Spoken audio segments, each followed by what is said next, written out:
to be here to discuss this topic and give a little bit of overview in terms of the evolving landscape as it pertains to Omicron and some of the new news bits that have come out, including the approval of the new bivariant vaccine. I won't go into too much in terms of background because I think Adriana did a very good job of doing that, other than to state the importance of looking at these types of public health responses very holistically as it pertains to our communities.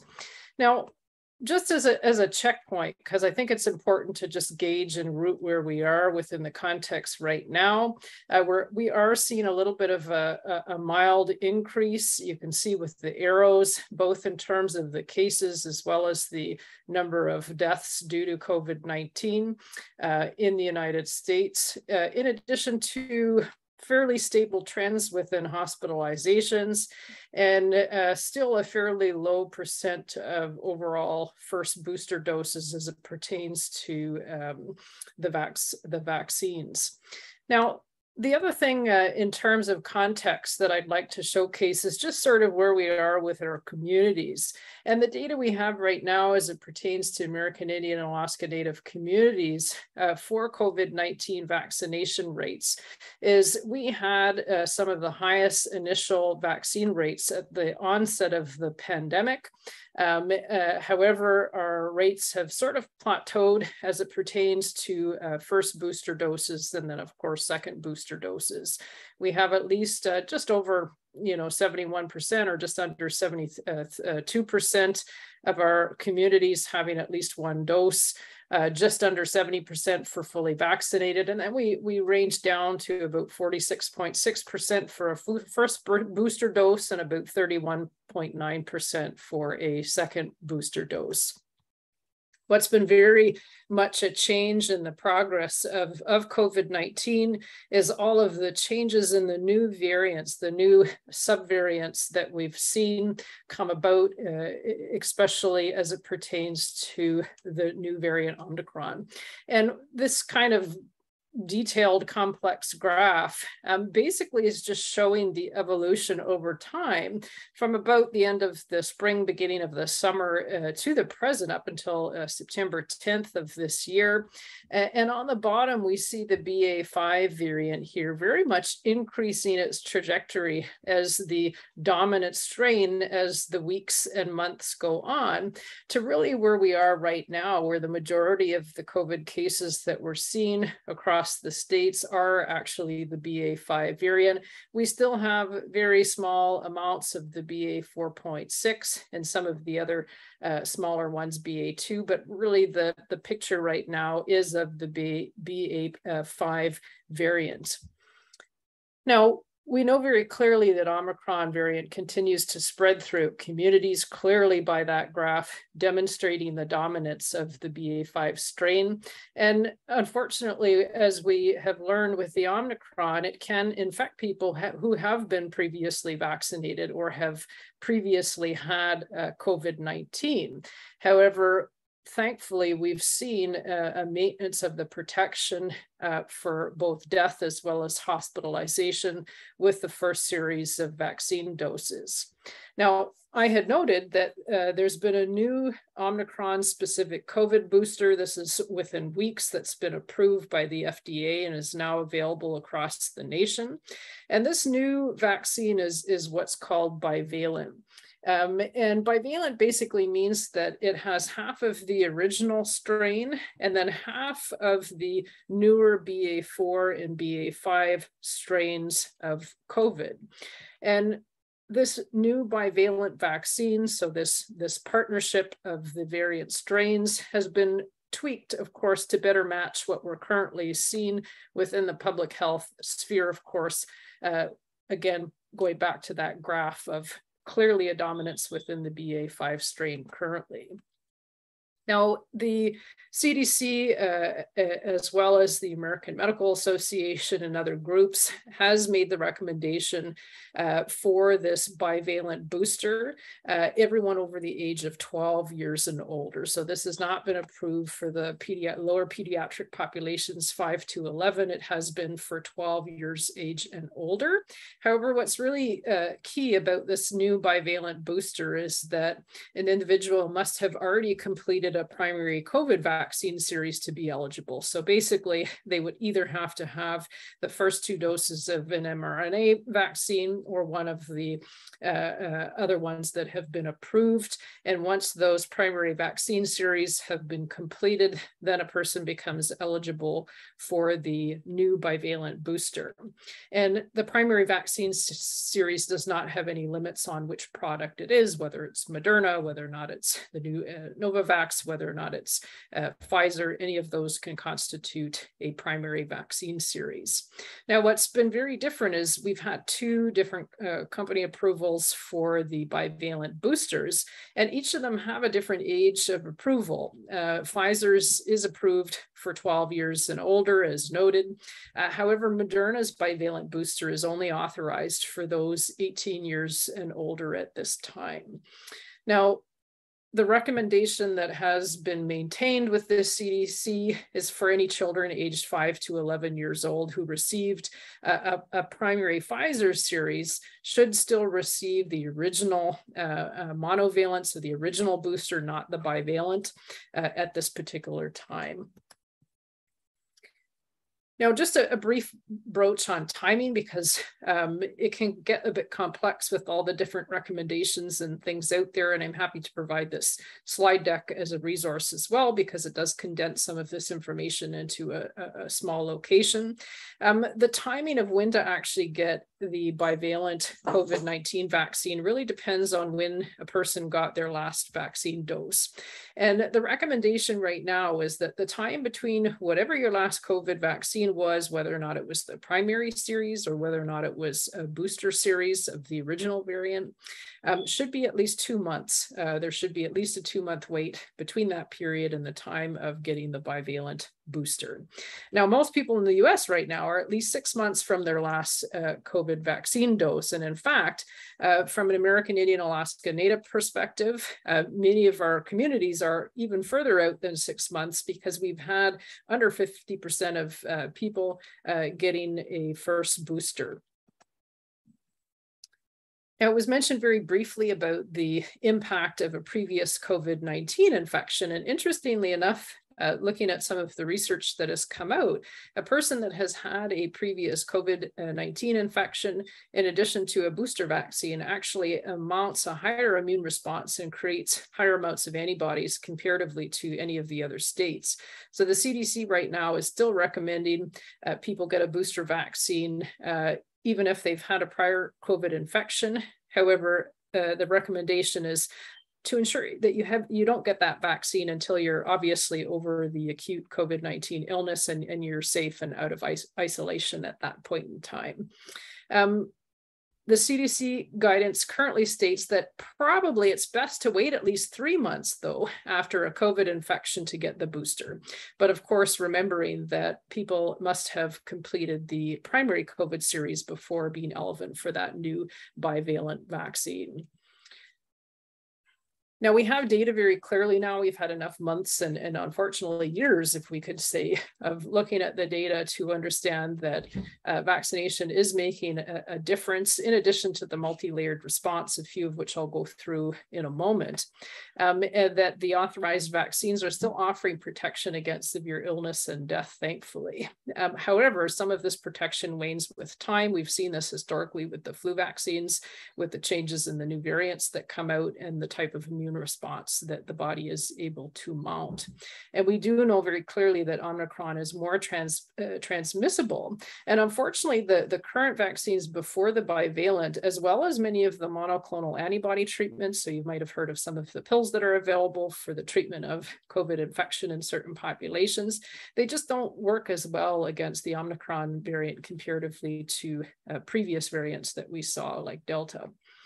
And this is why the new bivalent Omicron specific booster is important, as it really targets the currently circulating variants. We saw, of course, that BA.5 being the dominant strain out there in the United States at this time.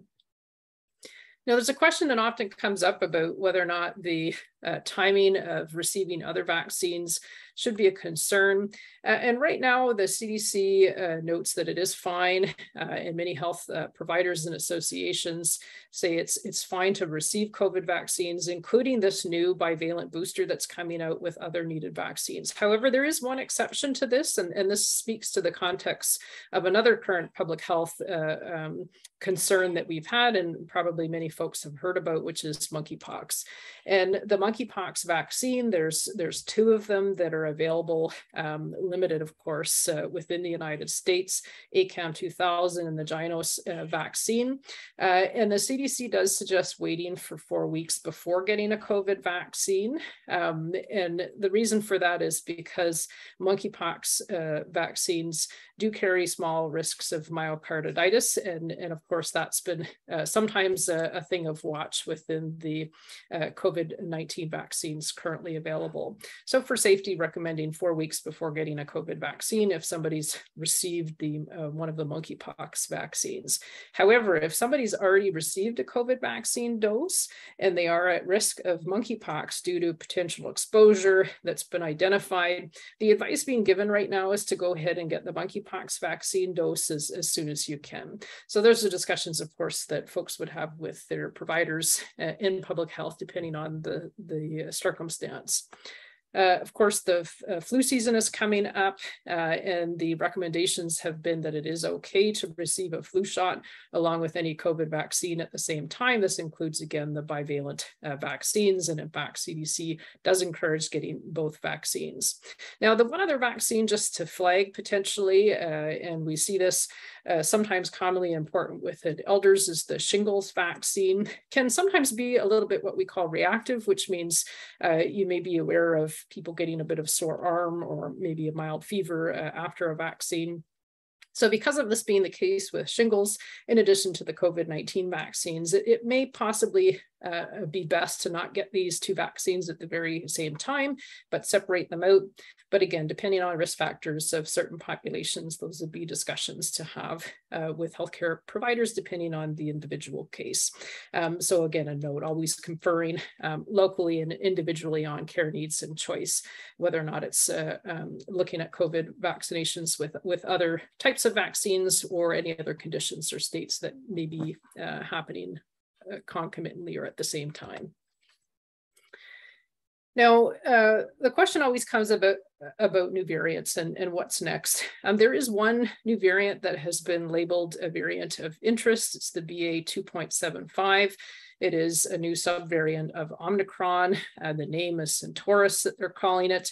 And the label of variant of interest, means that this variant is being monitored right now. It's been identified within the UK, but also Europe, and the origins appear to be from India. However, they have had a few cases so far identified within the United States. There really is not enough information to make firm determinations out there on BA.2.75 as of yet.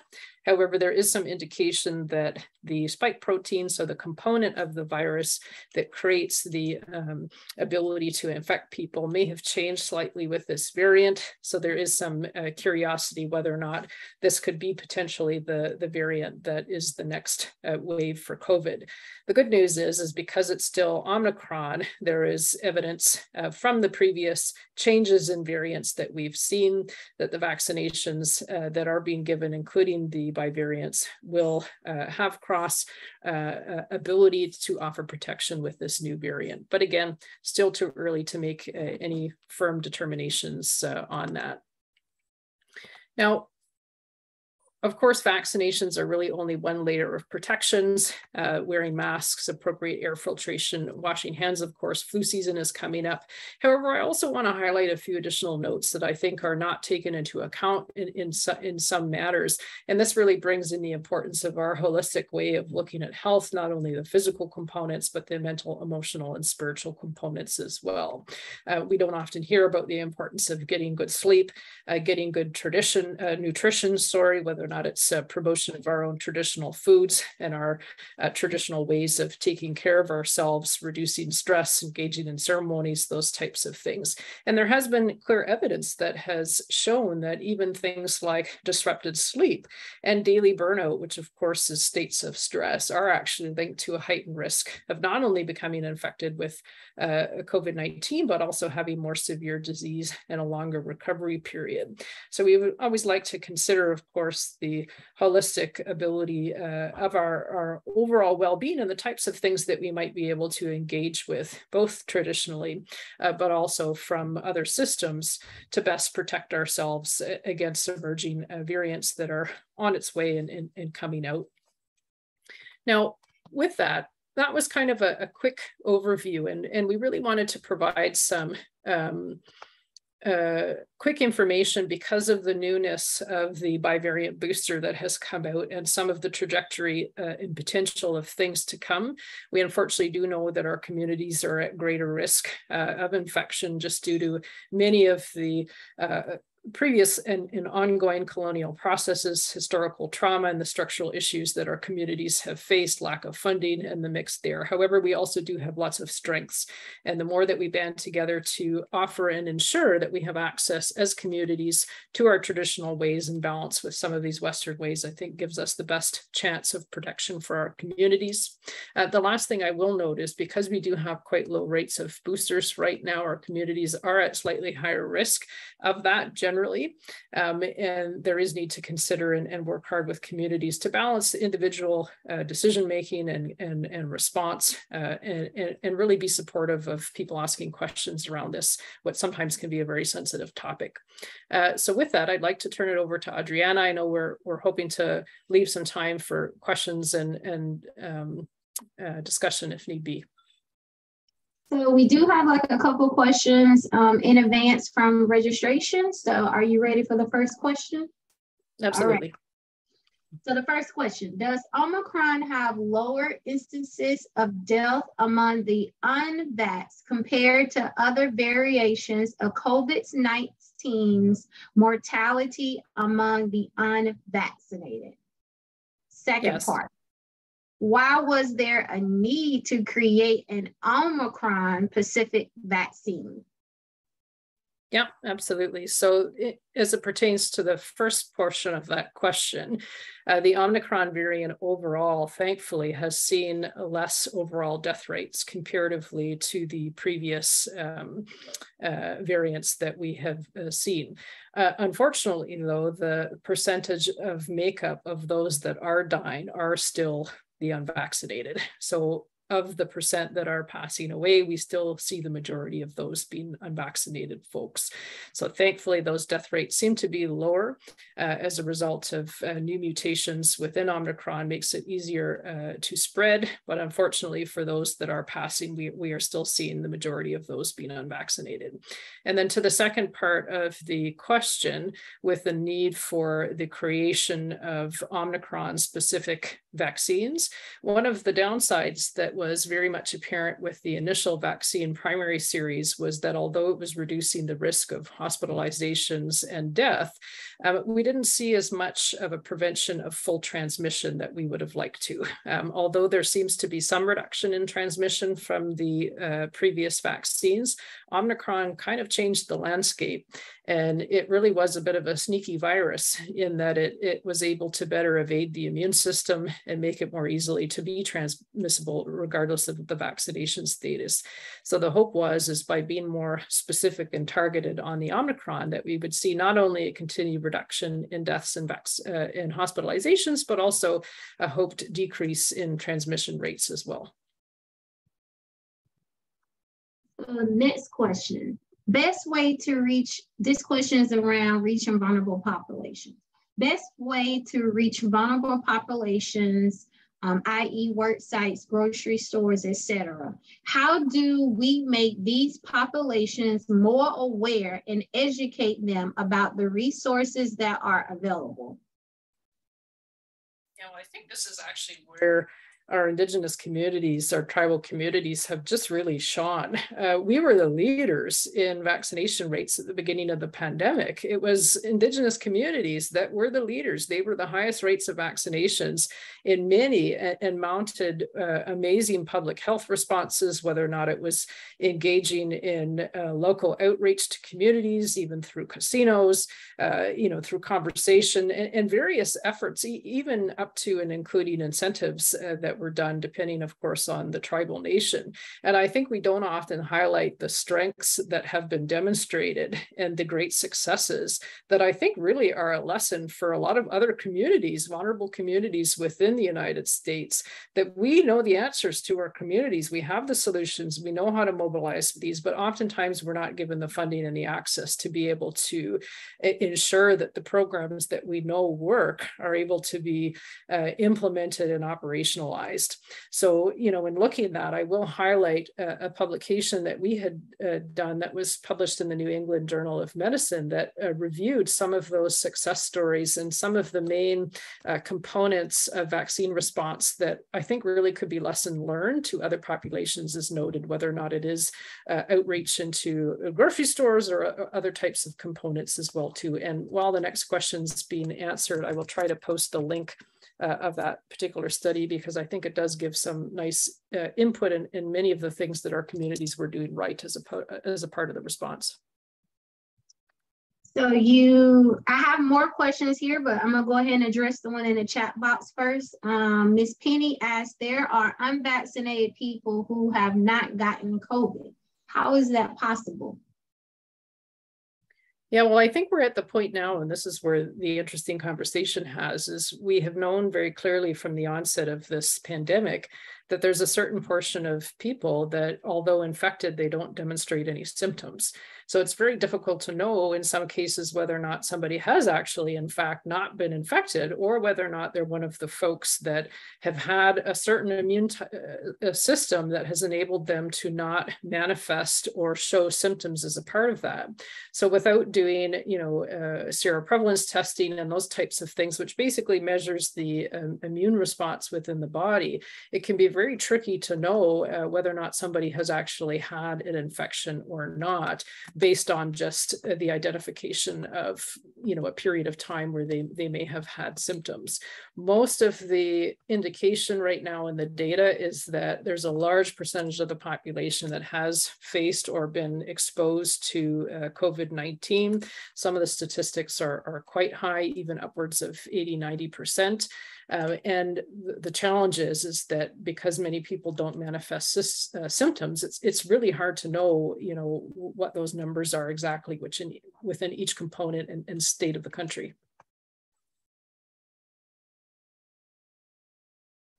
So I would just like to note that Nicole has shared that article, the COVID-19 vaccination in American Indian and Alaskan Native lessons from effective community responses.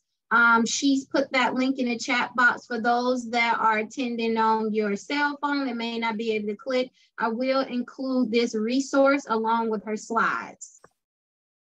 Next question. Is it likely that there will be an annual COVID-19 vaccination in the future, just like the annual influenza vaccine?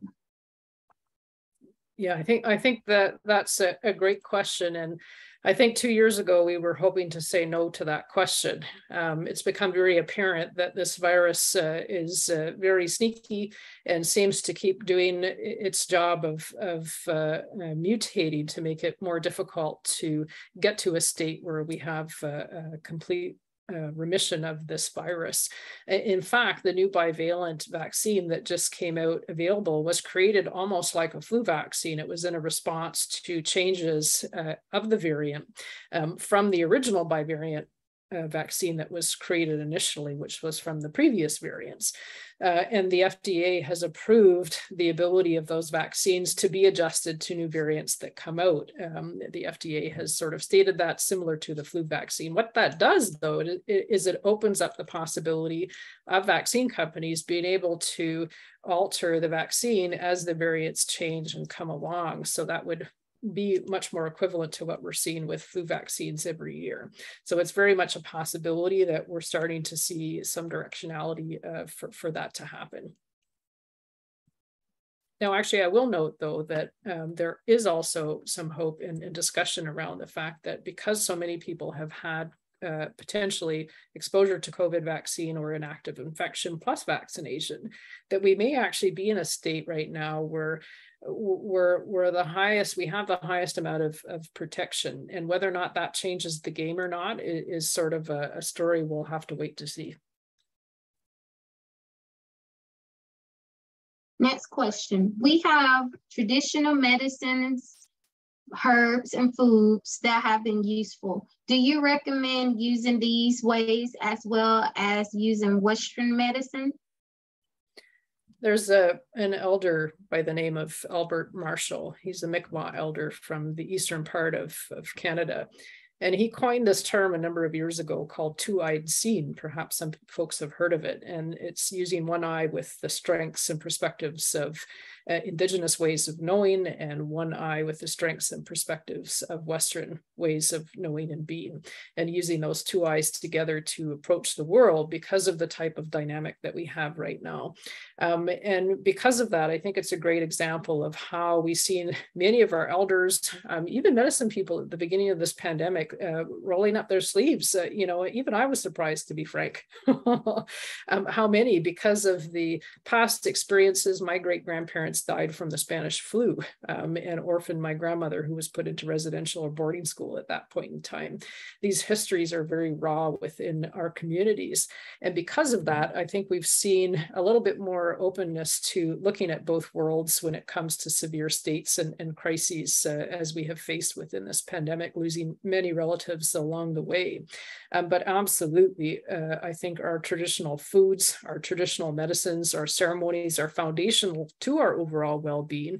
And as I had noted within the slideshow, there is direct evidence of how keeping our stress down, sleeping, eating is beneficial and reduces our risk not only of getting infected, but also of having severe complications like hospitalizations. And that is not only inclusive of the COVID-19 vaccine, that is for all infections that we may or may not be exposed to, whether or not it's flu or otherwise. Those things, in my mind, should always be foundational for our own well-being. So I received a couple of questions asking about the Nicole's book. I have put the title of that book as well as the link to where you may purchase the book. Moving to the next question. If I need a booster shot, does that mean the vaccines aren't working? Great question.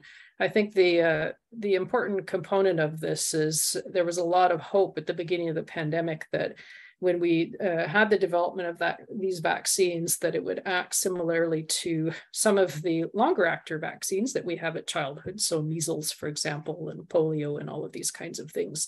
But it became very apparent that the vaccines that were developed were acting a little bit more like the flu vaccine. And part of the reason being is because the virus kept mutating. So when you have, a key lock and you have a key cut for that particular key, but then somebody changes the doorknob on you and you still have your old key, it doesn't open the door anymore. And that's kind of the problem that we have with these variants, is that the doorknob keeps getting changed, but we still have the old key. So because of that, the doorknob needs to be changed, and we need to be given a new key, so to speak, so that we're able to put the key in the door and open it. And that's kind of how these vaccines work, that, when the variants change, we need to have adaptations to them so that we can ensure that the key and the hole lock up to be able to do that. So it's not necessarily that the vaccines are not working, it's that the viruses are changing. So we're actually needing to target something else almost completely different when it comes to the development of whatever it is that's changing according to those viruses. Next question. I understand that a new round of updated vaccines will be released this fall. Is it better to wait for the newest vaccines to come online before getting the updated booster shot the CDC just recommended this month? Yeah, so I'm not sure if the question pertains to the like a primary series, because of course now that this is the new vaccine, the bivalent that has been released now. So I think the question that it's coming out in the fall, it has already come out actually. So what's available right now is the bivalent vaccine. That's the newest vaccine that's available. It got approved a little quicker, than I think people were wondering, September, October, but it's available now. The Novavax, which is another vaccine that's been approved for emergency use, is a vaccine that's available for the primary series. So those are for people that haven't gotten any vaccines before. And some people, had cautions for whatever reason individually about the mRNA vaccines, which is the technology that's used within Pfizer and Moderna. The Novavax is sort of the traditional vaccine. It's kind of the kind of vaccine that's been around for 20, 30 years. So if folks are more comfortable getting that kind of traditional vaccine that's been around for a while, then that is now available as well for the primary series. But there's no more waiting for the fall of the new one. The new one is out, it's available now, and that is the bivalent one. Do you recommend mixing brands of vaccines, particularly if PVCs resulted from the Pfizer vaccine? PVCs. I never like to make assumptions when somebody's using, I'm assuming they're meaning like premature ventricular contractions or sort of heart responses, but maybe I don't know if Dr. Frizzell can confirm if I'm assuming right on the cardiac side effects as it pertains to her question. The best advice I think that's been available and sometimes unfortunately in our communities, but also fortunately within the United States is people have had choice, which is not necessarily the case in many other countries around the world. And the advice has always been to get whatever vaccine is available to you. And whether or not stock changes or the availability of things change, that's likely more important than trying to adjust schedules to get exposure to different kinds of vaccines. There's no restrictions on that, meaning that you can swap between different vaccines. There's no restrictions on doing that at all. How can we first, I want to make sure, Dr. Frizzell, did that answer your question?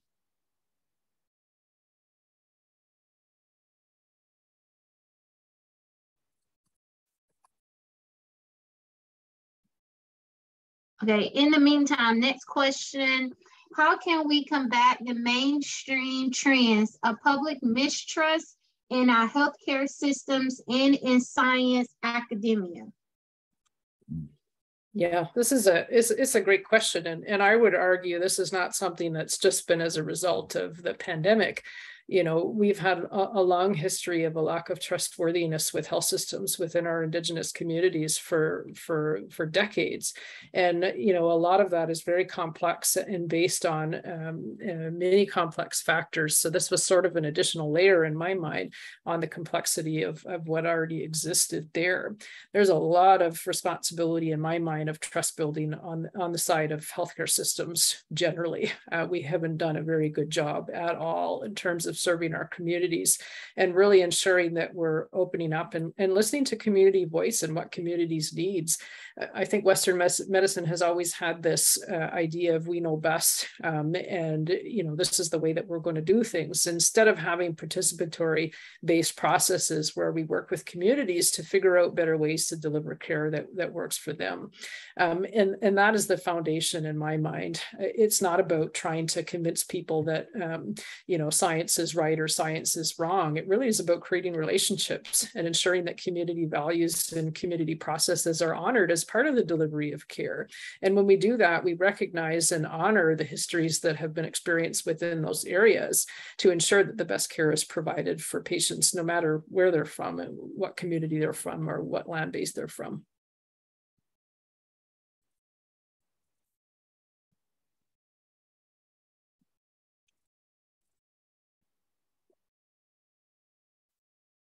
And Dr. Rivers, Dr. Frizzell commented in the chat box. I allowed the thing to use my microphone. Are you able to hear me now? Yes, ma'am. Oh, my error. Yes, you were correct. And this is a personal experience I had. So I'm thinking about switching to Moderna. I don't know if you know Dr. Michael Osterholm from my university in Minnesota. But if you don't get a chance or haven't listened to his podcast, it's certainly worth it. But the other thing I wanted to share with your folks on the call is in the States, as I'm sure you've already noticed, that all this is so politicized that it's really killing our people. And I truly mean what I said in the chat, that I get the vast majority of my data, I match to what comes from Canada, because I found it to be much, much more accurate. So just FYI, I mean, you get the good data where you can. And so there's issues in the States. But thank you for doing the presentation, eh? Sorry. Thank you. I'm glad my Canadian side is welcome. Don't hold it against me. So the next question, I'm still not understanding. How does the current variant vary from the other strands? Excellent question. And this is kind of going back to that doorknob key example before, basically, is these viruses are very sneaky, and there's a component in a virus.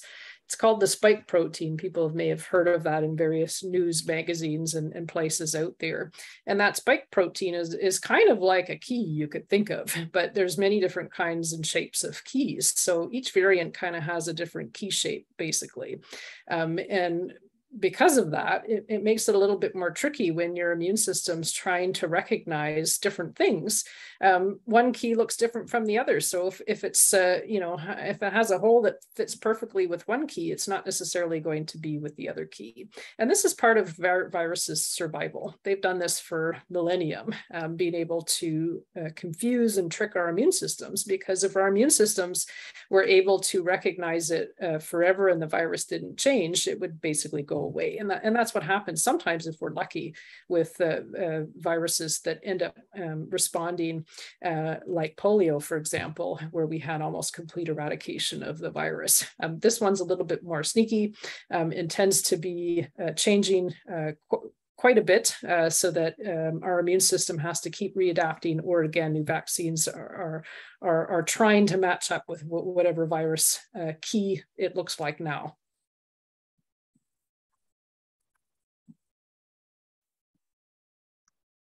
Next question. As some disease forecasters worried that the upcoming flu season could be a tough one, as nations in the Southern Hemisphere already saw higher than average peaks in cases, how can we address vaccine hesitancy in our clinics? Yeah, the flu is definitely an added layer, and there has been some speculation, because you can imagine with the last few years, depending on the state that you're in and the type of mandates that might have been in place, that even mask wearing, of course, prevents flu transmission, or people washing hands or cleaning surfaces, those types of things really helps to prevent the transmission of flu. But now we've kind of opened everything back up. Everyone's sort of living, so-called normal life, so to speak, which means the flu has greater opportunity now to be able to access folks, anybody out there, and have that process of infection. We have started to see some as noted, increases within the Southern Hemisphere. So there is some thought that perhaps this could be one of those flu seasons that we do end up having higher case counts, because again, everything's opened up and well. The flu vaccines, of course, are recommended by CDC in addition to other prevention methods. Of course, if folks are continuing to mask wear, that is going to be a layer of protection against the flu, and continuing a good air ventilation, as well as all of the other things that noted: good sleep, good nutrition, taking care of ourselves and our overall well-being, hopefully will reduce risk. But definitely the vaccines ahead of the flu season is always the recommendation, because most often we kind of wait, things get bad and then we want to get in line, but it's already February and things are already kind of spreading at that point. So the hope is with many public health departments is to kind of get a little bit ahead of that, so that we're not being reactive in trying to deal with things when everything's already spreading around.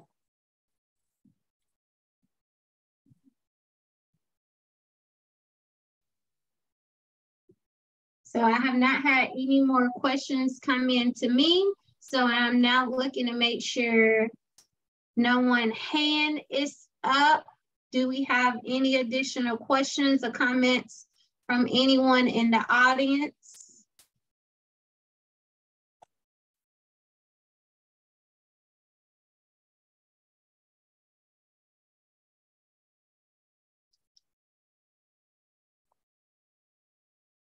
I do not see any hands raised. Okay, that's all the pages.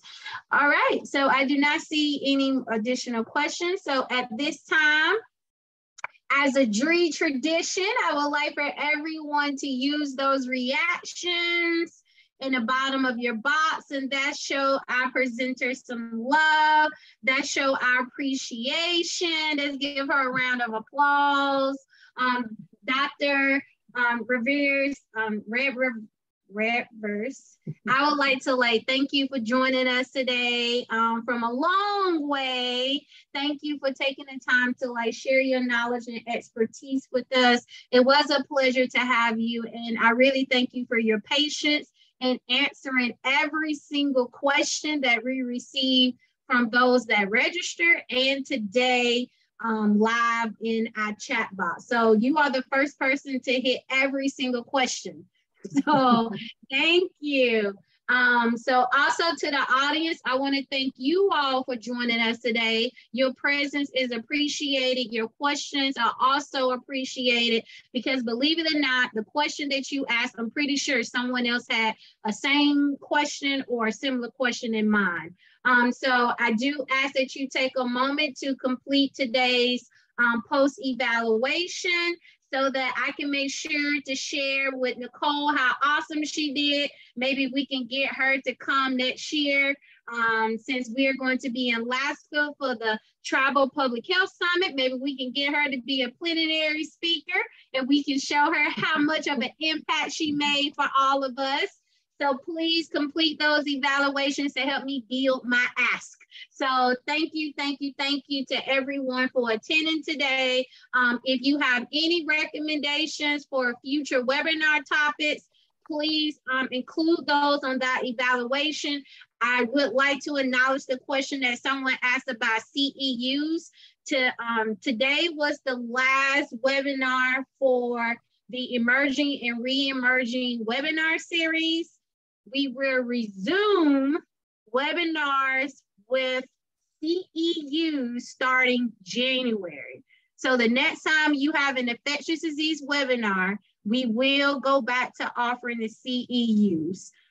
So with that, with nothing else is on our hearts and mind, I wish you all an awesome Wednesday. I encourage you to drink some water, because water is life. I encourage you to get up out of your seats and move around, and just also practice mindfulness. And then again, I will be sending out the slides, the resources, and a copy of the webinar will be posted on YouTube by Friday. You should receive that email, if not tomorrow, 100% on Friday. If you have any questions before then, please do not hesitate to reach out to me. And if you have not already,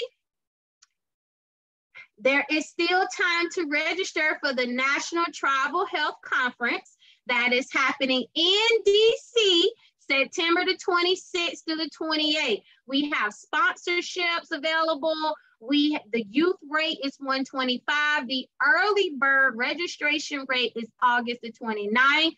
The weather seems to look like it's going to be on our side, so you can get out, So please consider registering if you have not done so already. If you would like to look at the agenda for the conference, I will post it in the chat box.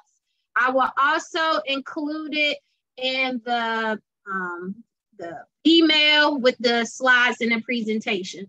So with nothing else, I send you off with a smile and tell you all to have an awesome day. Thank you for joining us. Thank you.